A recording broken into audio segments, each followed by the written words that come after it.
Fried rice செய்கிறதுக்கு நான் 1 cup basmati rice எடுத்திருக்கேன்.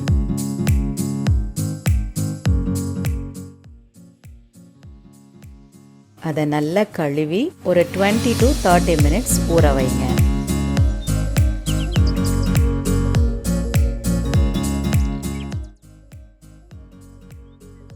தண்ணீர் அளவுலாம் இல்லைங்க, அது நம்ம வடிக்க தான் போகிறோம். அதனால தண்ணி நீங்கள் 2-3 கப்னாலும் சேர்த்துக்கலாம்.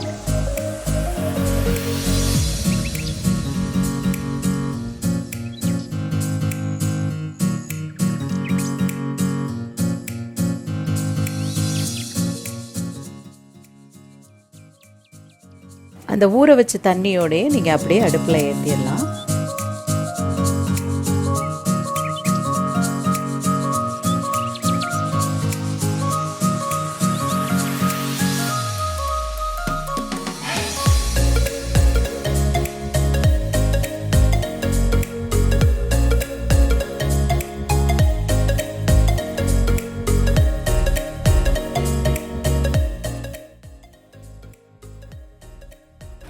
ஒரு டீஸ்பூன் அளவுக்கு அதோட ஜீரகம் சேர்த்துக்கும்.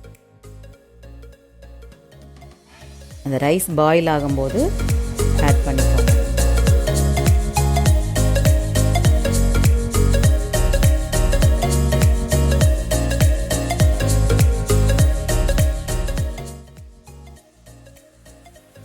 கூடவே கொஞ்சம் மல்லி இலைகளையும் சேர்த்துக்கோங்க. அது நல்ல ஃப்ளேவரை கொடுக்கும்.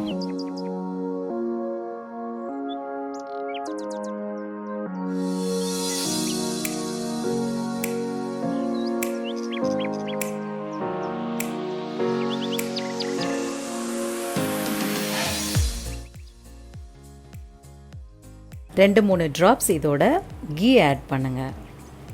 அதனால அரிசி உதிரியாக வெந்து நிற்கும்.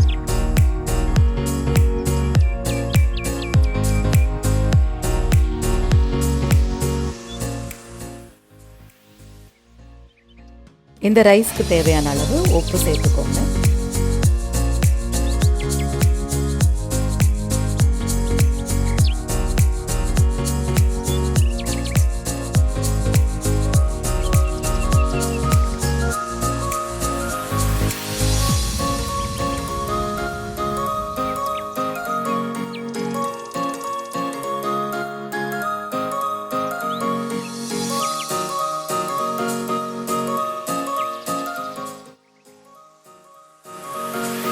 அரிசி நல்லா வெந்துருச்சு பாருங்க. உதிரியா உடையாம அரிசி ரொம்ப அருமையா வெந்திருக்கு. இப்போ அடுப்பை ஸ்விட்ச் ஆஃப் பண்ணிடலாம். இந்த ரைஸை ஸ்ட்ரெயின் பண்ணிக்கோங்க.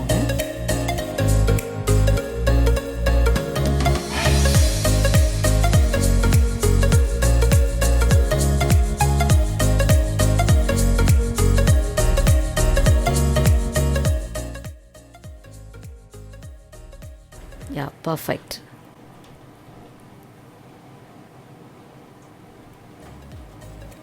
ஒரு கடாயில் கொஞ்சம் எண்ணெய் விட்டுக்கோங்க. கூட கொஞ்சம் 1 ஸ்பூன் நெய் விட்டுக்கோங்க.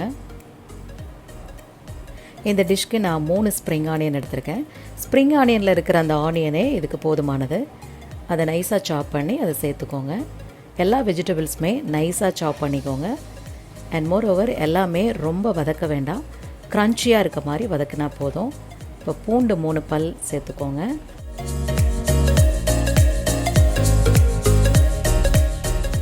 ஒரு சின்ன பீஸ் இஞ்சி, அதையும் நைஸாக சாப் பண்ணி ஆட் பண்ணிக்கோங்க.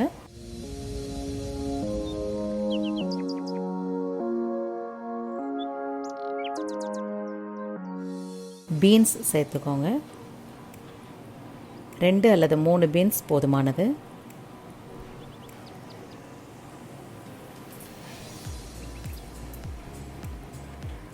ஒரு சின்ன துண்டு கேரட், அதையும் நைஸாக சாப் பண்ணி சேர்த்துக்கோங்க.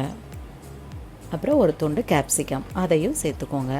க்ரன்ச்சியாக இருக்க மாதிரி வதக்கினா போதும்.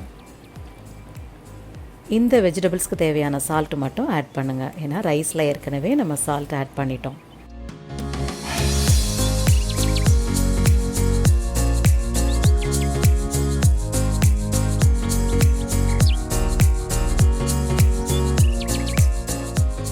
இதில் 2-3 ட்ராப்ஸ் சோயா சாஸ் சேர்த்துக்கோங்க, அதிகமாக வேண்டாம். இப்போ ஸ்ப்ரிங் ஆனியனில் பாதி போர்ஷன் சேர்த்துக்கோங்க, பேலன்ஸ் போர்ஷனை நம்ம கார்னிஷ்க்கு வச்சுக்கலாம். அவிச்ச கார்ன் இதோட நான் ஆட் பண்ணுறேன், ஒரு கைப்பிடி அளவு ஆட் பண்ணுறேன்.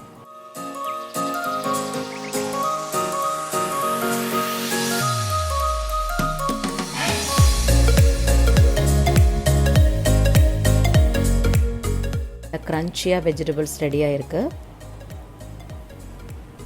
இப்போ வடித்த அந்த உதிரியான சாதத்தை மெதுவாக கிளறுங்க.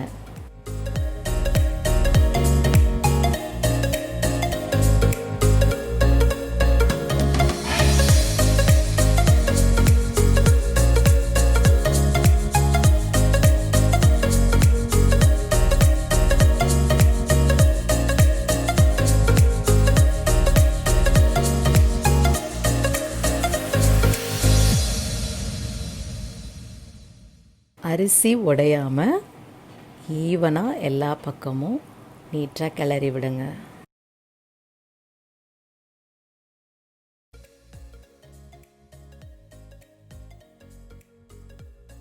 ஒரு டீஸ்பூன் பெப்பர், 1 டீஸ்பூன் ஜீரகம், 2 சேர்த்து நல்லா ஃபைன் பவுடராக அரைச்சி எடுத்துக்கோங்க. அதை எல்லா பக்கமும் படுற மாதிரி ஸ்ப்ரெட் பண்ணுங்கள். ஈவனாக அந்த பவுடர் எல்லா பக்கமும் படுற மாதிரி கிளறி விடுங்க.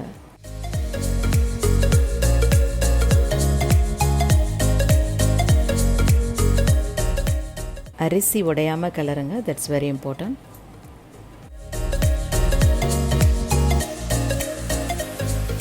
இப்போ பேலன்ஸாக இருக்கிற அந்த ஸ்ப்ரிங் ஆனியனை எல்லா பக்கமும் தூவி கார்னிஷ் பண்ணிடுங்க. இப்போ அடுப்பை ஸ்விட்ச் ஆஃப் பண்ணிடலாம். அருமையாக இருக்கும், ட்ரை பண்ணி பாருங்கள். தேங்க்யூ.